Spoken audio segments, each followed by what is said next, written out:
I cannot continue on this path anymore.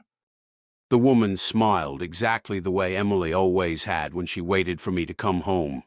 For one impossible moment, every warning disappeared beneath the weight of memory. My foot drifted toward the brake pedal. "Ethan!" the voice on the radio roared. "Don't stop!" The truck continued racing forward. 50 feet, 40, 30. The woman never moved. She simply stood in the middle of the highway with those endless black sockets fixed on me. Then she opened her arms as if inviting me home. Tears blurred my vision. Every part of me wanted to believe it was really her. I hadn't heard Emily's voice in 2 years. I hadn't seen her smile since the day cancer took her away. My hands trembled on the steering wheel. "What if you're wrong?" I whispered. "What if that really is her?" The answer came immediately. "Then ask yourself one question. What? Would Emily ever ask you to die just to see her again?" The words hit me harder than any collision ever could. Emily would never do that. She had always hated watching me leave for work because she worried about the highway. Every time I climbed into my truck, she kissed me and made me promise to come home safely. She would never ask me to throw my life away. I pressed the accelerator to the floor. The freight liner surged forward. The woman remained perfectly still until the very last second. Then her smile widened, wider still. Her jaw split unnaturally down both sides of her face until it stretched almost from ear to ear. Hundreds of needle-like teeth filled the impossible grin. The blue sweater dissolved into writhing black tendrils that spread across the highway like living shadows. Her arms elongated until her fingertips scraped the pavement. The thing wearing Emily's face wasn't waiting for me. It was feeding on my grief. I shouted and held the wheel steady. The truck crashed straight through her. There was no impact, no sound. Her body exploded into a cloud of black ash that swirled around the windshield before disappearing into the night. At that exact instant, every road sign lining the highway shattered into dust. The stars returned overhead. The desert mountains reappeared. The engine roared back to full power. "You did it," the man whispered, sounding almost relieved. Before I could answer, the entire highway shook violently. Deep cracks spread across the asphalt ahead, glowing with an eerie white light beneath the surface. The road was breaking apart. Chunks of pavement drifted upward into the darkness as though gravity had simply stopped existing. My truck bounced violently across widening gaps, while pieces of Route 66 floated away into the endless void. "What's happening?" I yelled. "The threshold is collapsing." "Why?" "Because you finally rejected the lie." I gripped the wheel tighter as another section of road crumbled beneath the trailer. The rear wheels slammed back onto solid pavement just before the gap swallowed them. In the mirror, I saw the other freightliner racing toward the collapsing highway. It wasn't slowing down. It was coming straight for me. "He's not giving up," I shouted. "He can't." The truck behind me accelerated again, closing the distance with terrifying speed. This time, I could clearly see the driver. It was still my face, but now the illusion was gone. Cracks covered his skin like broken porcelain. Darkness leaked from his eyes. His mouth hung open, far wider than any human jaw could, releasing a silent scream I couldn't hear. "He's not you anymore," the voice said quietly. "He stopped being Ethan a long time ago." The other truck slammed into the back of my trailer. The entire rig lurched forward. I struggled to keep control as the trailer began to jackknife. Another impact followed, even harder than the first. Metal screamed, mirrors shattered. The steering wheel nearly tore itself from my hands. "He's trying to push you back into the loop." I fought with everything I had. Then I saw it. Far ahead, beyond the collapsing highway, a faint golden light glowed on the horizon. It wasn't another vehicle. It wasn't another illusion. It looked warm, peaceful, like the first sunrise after a long winter. "What is that?" I asked. For the first time since this nightmare had begun, the man sounded hopeful. The exit. The exit. Your last chance. Another violent crash shook the trailer. The rear axle lifted briefly off the pavement before slamming back down. Warning alarms screamed throughout the cab. The truck behind me pulled into the left lane one final time, preparing to force me off what little remained of the road. The golden light grew brighter. The collapsing highway narrowed until only a single lane remained suspended above the endless darkness. I had nowhere left to turn. The other Freightliner accelerated beside me. The cracked version of my face slowly turned and looked directly into my eyes. This time, I looked back. I didn't see a monster. I saw fear, endless, unbearable fear. It wasn't trying to kill me. It was terrified of being left alone. For just a fraction of a second, I pitied it. Then it smiled again. I knew that smile wasn't mine. It never had been.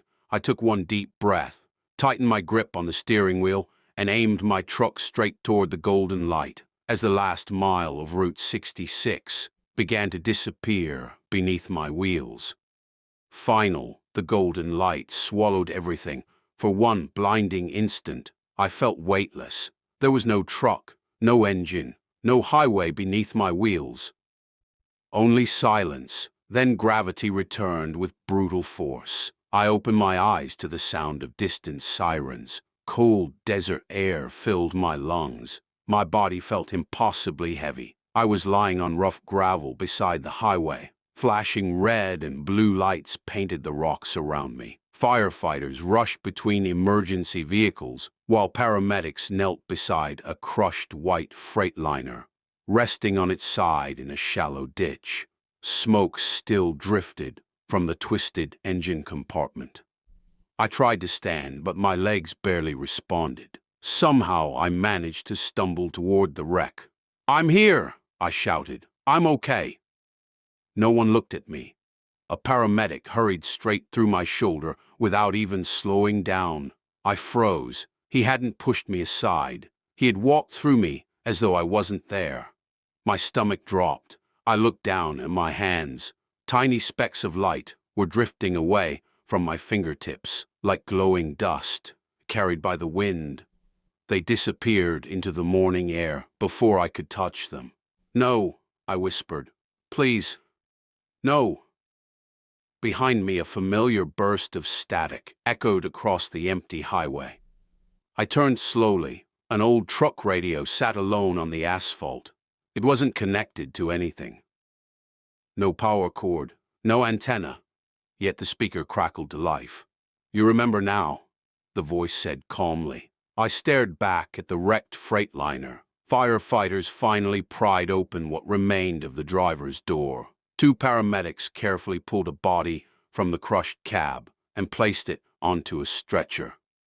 Even from where I stood, I recognized the faded brown leather jacket, the worn baseball cap, the right pocket where I had kept Emily's wedding ring. I closed my eyes.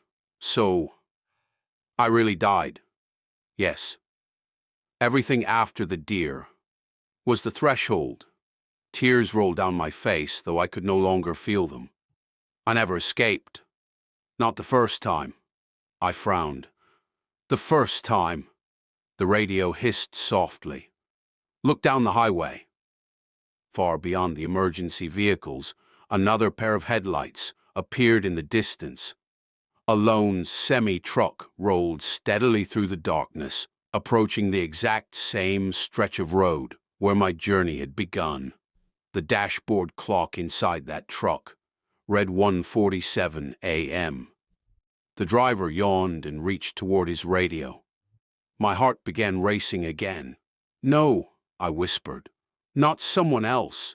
"Someone always arrives," the voice answered. "The threshold is never empty for long." I watched the truck grow closer. It looked painfully ordinary. Just another tired driver trying to finish a long haul. before sunrise. He had no idea what waited ahead. "Can I stop him?" I asked. There was a long silence before the voice finally answered. "That depends on what? Whether he chooses to listen." The old radio suddenly appeared in my hands. It felt warm, real, more real than anything else around me. The frequency knob slowly turned by itself until it settled on a station that didn't exist. Static filled the speaker, then silence. I hesitated. "What do I say?" The voice chuckled quietly. "You'll know." I lifted the microphone with trembling hands. The approaching truck was almost upon the place where I'd first heard the mysterious transmission. The deer stood hidden behind the brush, waiting for the exact same moment to run across the road. Time wasn't repeating. It had never stopped. I pressed the transmit button. White semi-truck. The driver's head tilted slightly as he reached for his radio. "Slow down." He frowned. "Who's this?" I closed my eyes for just a second. I remembered Emily's smile. I remembered the crash. I remembered every version of myself that had refused to let go. Then I answered with the words that had echoed across the threshold for longer than I could possibly measure. "My name is Ethan Brooks. I'm trying to keep you alive." The deer burst from the darkness. The truck's brake lights flashed bright red. I held my breath for one endless second. I didn't know whether he would stop in time. Then the truck slowed.